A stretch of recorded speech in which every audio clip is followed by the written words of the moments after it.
Cyber ആക്രമണത്തിനെതിരെ ശിരൂരിൽ മണ്ണിടിച്ചിലിൽ മരിച്ച അർജുന്റെ കുടുംബം നൽകിയ പരാതിയിൽ ലോറി ഉടമ മനാഫിനെതിരെ പോലീസ് കേസെടുക്കുമ്പോൾ വിതുമ്പുകയാണ് മനാഫ്.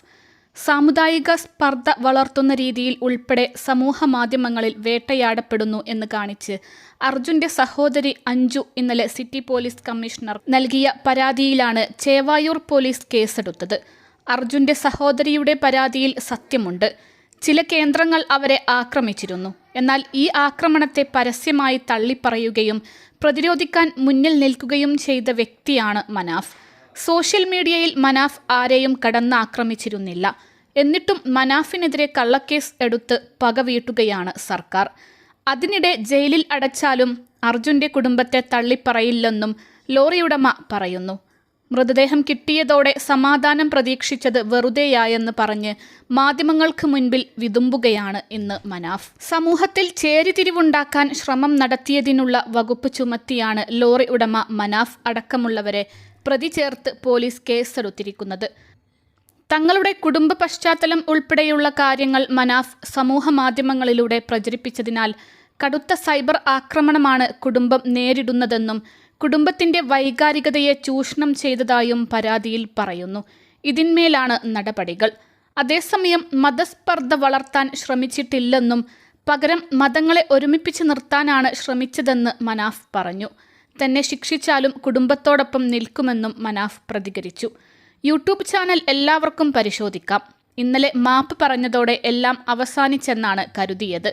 സങ്കടമുണ്ടെന്നും വലിയ മാനസിക സംഘർഷത്തിലാണെന്നും മനാഫ് കൂട്ടിച്ചേർത്തു. കേസെടുത്തതിന് പിന്നാലെ മനാഫിന്റെ സോഷ്യൽ മീഡിയ പേജുകൾ ഉൾപ്പെടെ പരിശോധിക്കുമെന്ന് പോലീസ് അറിയിച്ചിരുന്നു. തന്നെ അവഹേളിക്കാനുള്ള ശ്രമമാണ് നടക്കുന്നത്. വാഹനത്തിന്റെ RC ഉടമ മുബീനാണെന്നും എന്നാൽ ഉടമസ്ഥത തങ്ങൾക്ക് 2 പേർക്കുമാണെന്നും മനാഫ് വിശദീകരിച്ചു. അതേസമയം രക്ഷാപ്രവർത്തന ദൗത്യം വൈകിപ്പിക്കാനാണ് മനാഫ് ശ്രമിച്ചതെന്നും എന്നാൽ മനാഫിന്റെ സഹോദരൻ മുബീൻ ആത്മാർത്ഥമായി സഹായിച്ചെന്നും കുടുംബം ആരോപിച്ചിരുന്നു. എന്നാൽ അർജുന്റെ കുടുംബത്തിനെതിരെ മോശമായി ഒന്നും പറഞ്ഞിട്ടില്ലെന്ന് മനാഫ് പറഞ്ഞു. കേസിൽ കുടുക്കിയാലും ശിക്ഷിച്ചാലും കുടുംബത്തോടൊപ്പം നിൽക്കും. ജനങ്ങളുടെ വികാരം തന്റെ നിയന്ത്രണത്തിലല്ല. അർജുന്റെ കുടുംബത്തെ ആക്രമിക്കരുതെന്നാണ് സമൂഹത്തോട് ആവശ്യപ്പെട്ടത്. അർജുനെ കാണാതായത് മുതൽ കുടുംബത്തിന് അനുകൂലമായാണ് നിൽക്കുന്നത്. തനിക്കെതിരെ കേസെടുത്ത് ജയിലിലടച്ചാലും കുടുംബത്തിനൊപ്പം നിൽക്കും. ഇപ്പോൾ കേസെടുത്തിരിക്കുന്നത് എന്തിനാണെന്ന് വ്യക്തമല്ല. അർജുന്റെ മൃതദേഹം കിട്ടിയതോടെ സമാധാനം ലഭിക്കുമെന്ന് വിചാരിച്ചു. എന്നാൽ പ്രശ്നങ്ങൾ തുടരുകയാണെന്നും മനാഫ് പറഞ്ഞു. അർജുന്റെ സഹോദരി അഞ്ജുവിന്റെ പരാതിയിൽ ചേവായൂർ പോലീസാണ് മനാഫിനെതിരെ കേസെടുത്തത്. അർജുന്റെ ചിത്രം ഉപയോഗിച്ച് ലോറി ഉടമ മനാഫ് എന്ന പേരിൽ യൂട്യൂബ് ചാനൽ തുടങ്ങിയിരുന്നു.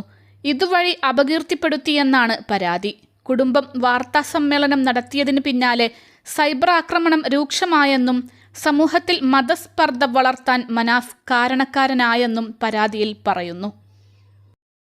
അൽസലാമ ഐ ഹോസ്പിറ്റൽ 21 ലക്ഷത്തോളം സന്തുഷ്ടരായ ഉപഭോക്താക്കളും 2 ലക്ഷത്തോളം തിമിര ശസ്ത്രക്രിയകളും പൂർത്തിയാക്കിയ മലബാറിലെ ഏക കണ്ണാശുപത്രി. ലോകോത്തര നിലവാരമുള്ള ചികിത്സാ സംവിധാനങ്ങൾ, എല്ലാ നേത്രരോഗ ചികിത്സാ സൗകര്യങ്ങളും വിദഗ്ധരായ ഡോക്ടർമാരുടെ മേൽനോട്ടത്തിൽ. Al Salama eye hospital, hospital road, Perinthalmanna.